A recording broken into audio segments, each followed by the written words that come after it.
Welcome back everyone to Workshop Showcase Wednesday. Today we're back with Empyrion Survival. Following the Alpha 7.x release to public stream, we do have some changes to the way you build and set up your hover vessels, small vessels, and capital vessels.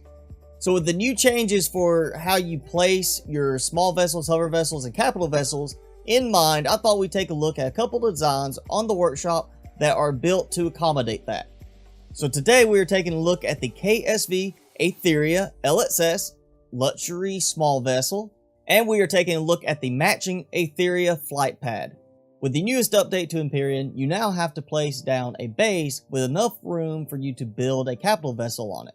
You also have to have a base or capital vessel with a large enough area that you can build a small vessel or hover vessel on. So no longer can you build hover vessels, small vessels, and capital vessels in the middle of nowhere.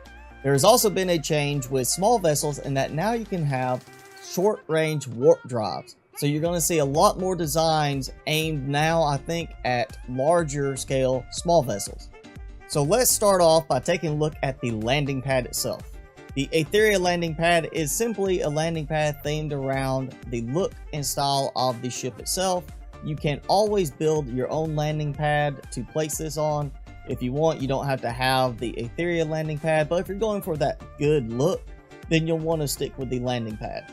There is no interior section to the flight pad. It is simply just a landing pad with a little bit of power to make it function as a proper base. With the new update, we've also seen a change to the way the blueprints are placed down from the factory. You can actually now see the orientation of the blueprint itself rather than just the bounding box. The KSV Aetheria LXS is a larger scale small vessel. In the description of the ship on the workshop, it says it's not about the journey or the destination, it's about making a statement. And this ship certainly makes a statement by having a very nice polished look thanks to some of the new textures we have with the new update. The look of this ship to me screams luxury liner, and that is exactly what it is described as being a sort of luxury cruiser. While there are no entrances at the front of the ship, at the rear of the ship on each side there is an automatically activated ramp and shutter door. Upon entering the back of the ship, you will find another shutter door that conceals an armor locker and an O2 station. Moving forward into the ship, you will find what can be described as the sort of living area, the passenger cruise area, the first class accommodations, where you have what can only be described as a sink sort of look, a toilet, and a small walk-in shower for each member, as well as a luxury day bed, I guess.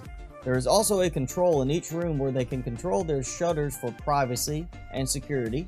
Moving forward, we come into the common area where you have two side tables with seats for each one. Continuing into the forwardmost part, you'll find two cargo boxes, some nice wood paneling textures, and the new short-range warp drive available for SVs to have. Returning back through the middle section into the first class section, you find two small walkways leading up into the upper compartment where the pilot and co-pilot sit. Up in this area you will find more cargo boxes along with a fridge, an armor locker, and mobile constructor. Since this is designed as a luxury cruiser, there are no weapons to speak of on the default design. However, the designer states that it has the performance of a strike fighter.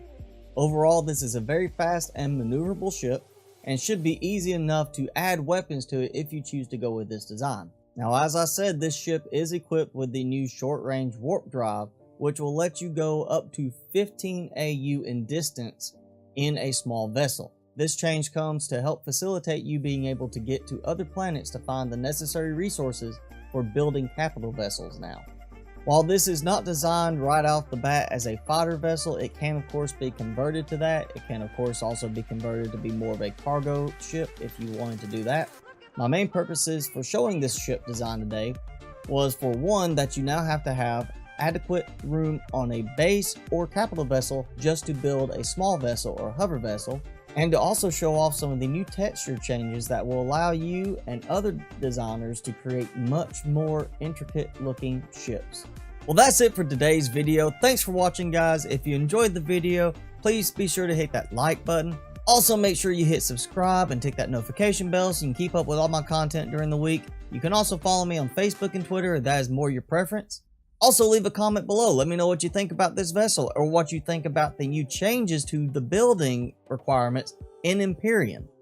Again, this was the KSV Aetheria LXS luxury cruiser, small vessel. You can find this on the workshop, and I will have links for it and the associated landing pad in the description below if you would like to check these out yourself.